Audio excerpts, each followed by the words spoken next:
Have you ever watched a movie that had an idea you really wanted to like, but the execution kept pulling you out of the story? That's pretty much where I am with Butterfly Kisses. Released in 2018, the film is presented as a documentary about a filmmaker, Gavin York.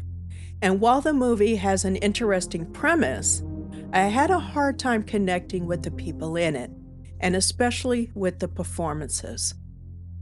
The story centers around Gavin, a struggling filmmaker who discovers a box of many digital video tapes. There's a simple warning on the box: do not watch. Naturally, Gavin watches them. But these tapes weren't recorded in his house. They are connected to Sophia Crane, a filmmaker who was working on her senior thesis film. Sophia's footage goes back to March 3rd, 2004. She believes she's going to die, and what she's documenting is connected to a strange figure known as the Blinking Man. The idea of the Blinking Man is pretty creepy. If you stare at him and somehow manage not to blink, he begins getting closer. He's described as a tall, skinny man in a long black coat and hat. And once you see him, you simply can't unsee him. Every time you blink, he gets a little closer, until eventually he's right in front of you. So the movie creates the strange psychological trap. You know you have to blink, but you're terrified of what might happen when you do. And that's where I think Butterfly Kisses has something interesting to work with. The movie isn't just trying to give you a ghost story. It's playing with the idea of watching something you were never supposed to see, and then question whether you're watching is actually real. That's especially important because Gavin is a filmmaker. He's already struggling to make his own career work, and now he has footage that can completely change his situation. If the footage is real, it's something terrifying. If it's fake, it could still be the thing that gets Gavin noticed. And that creates one of the biggest questions in the film.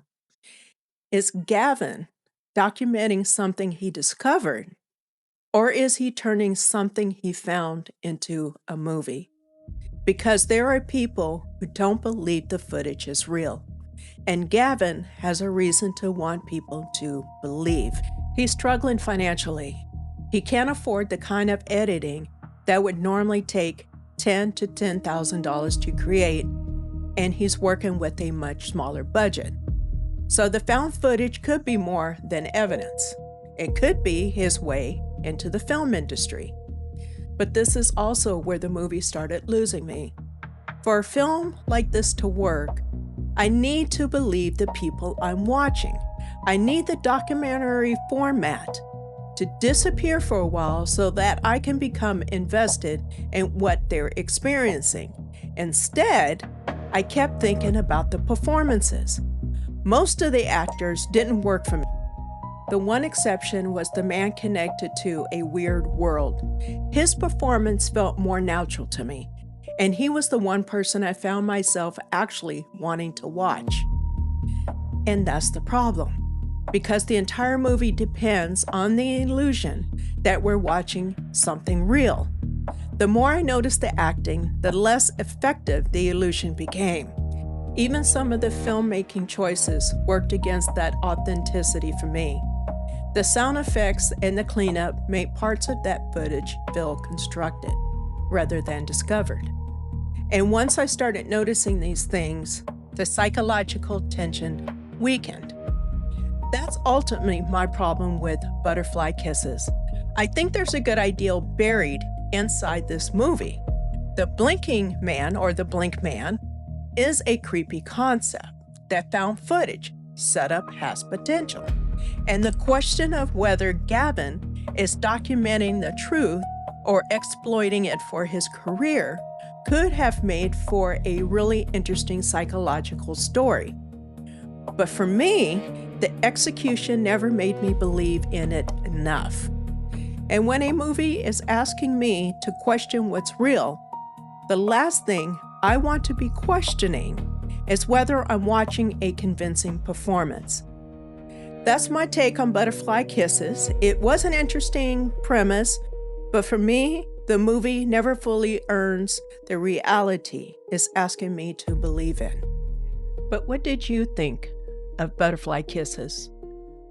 Do you think the found footage did what it was trying to do in the film? Or did you have the same feelings I did, that you just were not convinced of anything or anyone that was taking place within the movie?